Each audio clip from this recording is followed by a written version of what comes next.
Et juste avant, on va parler avec Philippe Bonneville. Philippe qui est journaliste chez Cogeco Média.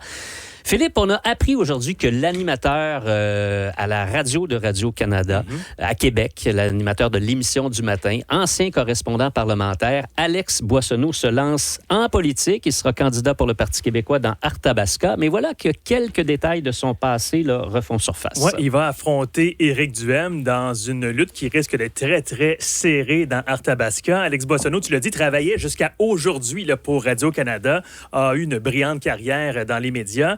Or, peu de gens le savent ou s'en souviennent en fait, mais Alex Boissonneau a déjà été arrêté et condamné pour des gestes criminels en marge du Sommet des Amériques. Ça se passait à Québec en 2001. On se rappelle évidemment de ce sommet-là. Il y avait énormément de manifestations. Ouais. Il faisait alors partie d'un groupe militant, disons plutôt radical, le groupe Germinal. Et les idées de ce groupe-là flirtaient avec celles du FLQ. Et à l'époque, on savait, là, du côté de la GRC, on se préparait, la Sûreté du Québec également, on se préparait à la tenue d'immenses manifestations et on avait infiltré certains groupes du côté de la GRC pour tenter de déjouer les plans de certains groupes plus radicaux. Et on avait infiltré le groupe Germinal, duquel faisait partie justement Alex Boissonneau. Donc, ça a été infiltré.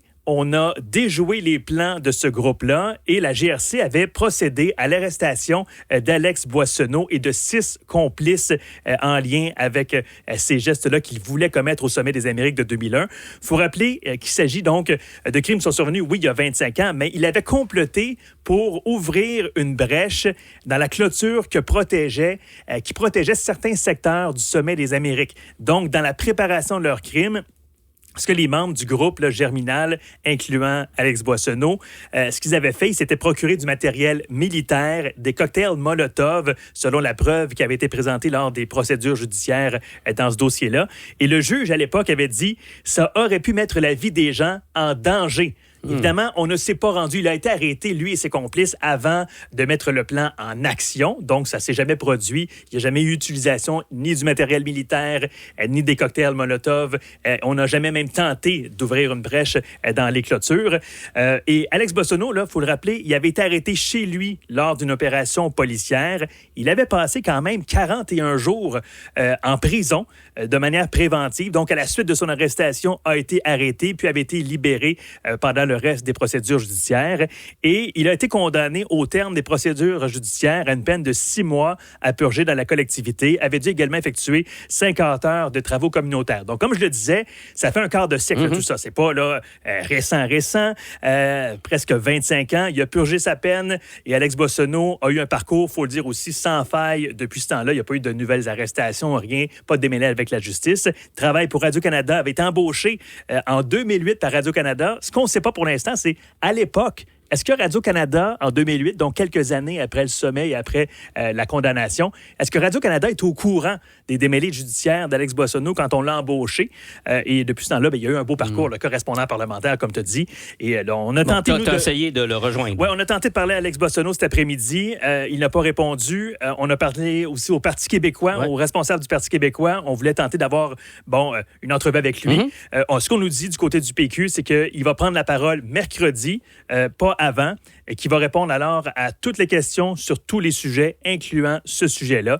Mais chaude lutte à prévoir dans cette circonscription d'Arthabasca. On sait que l'élection partielle va avoir lieu au maximum en septembre, mais c'est quand même des éléments, c'est d'intérêt public. Ce sont des condamnations quand même assez importantes, des gestes assez importants qui avaient été commis à l'époque.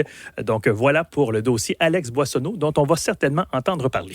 Tout à fait. Merci beaucoup, toujours Philippe. Un plaisir. Philippe Bonneville, journaliste de Cogeco Média. Je souhaite rebondir là-dessus parce que Nathalie. Philippe a raison. C'est une chaude lutte qui s'annonce dans le comté d'Arthabasca. Là, moi, je crois que ça soit une lutte à deux entre Éric Duhem et Alex Boissonneau. Je parlais de grosse prise. Ça, là, la grosse prise du jour, c'est celle-là. Des informations qui viennent un peu assombrir cette candidature. Mais là, ce qu'on comprend avec les informations que Philippe vient de nous transmettre, c'est que du côté du Parti québécois, là, on n'a aucun problème avec sa candidature, aucun problème avec son passé, parce que chaque candidature est scrutée à la loupe. En principe, il y a des enquêtes de sécurité qui se font. On vérifie, là, il y a tout un travail de vérification sur les réseaux sociaux et tout. Alors, je suis assurée que le Parti québécois... Ils apprennent pas ça là. Je ne crois pas. Si c'est le cas, Philippe, ils ont un gros problème, mais ça m'étonnerait. Et le fait que le candidat Alex Boissonneau va répondre à toutes les questions, y incluant celle-là, ben, ça en dit long sur la transparence dont il est capable de faire preuve. Le gars, il connaît la game, là, il est journaliste de profession. Deuxièmement, ça sera aux électeurs et électrices d'Arthabasca de décider. Est-ce que ça posera problème ou non, son passé, son arrestation? Est-ce le fait qu'il ait milité dans une organisation plus radicale, est-ce que ça posera problème auprès de certains?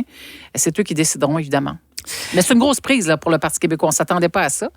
Et j'ai bien hâte de voir parce que ça va être Mais Nathalie, j'ai toujours des ennuis quand des journalistes deviennent politiciens en l'espace de 24 heures. C'est vrai, tu as absolument raison. Je trouve que ça encourage le cynisme envers le journaliste. Je pense pas que c'est rendre service à la profession non plus. Là. Des journalistes qui sont devenus, qui ont fait le saut dans l'arène politique, il y en a eu un, puis un autre. Mais ce serait bien, effectivement, de se garder une petite gêne. C'est-à-dire... Période tampon. Là. Ben, mettons une période de tampon qu'on pourrait estimer peut-être à 1 mois, 2 mois, 3 mois.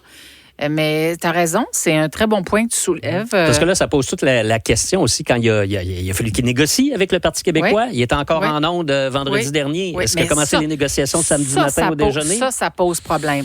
Parce que là, la question, ça va être à quel moment vous avez commencé les discussions avec le Parti québécois?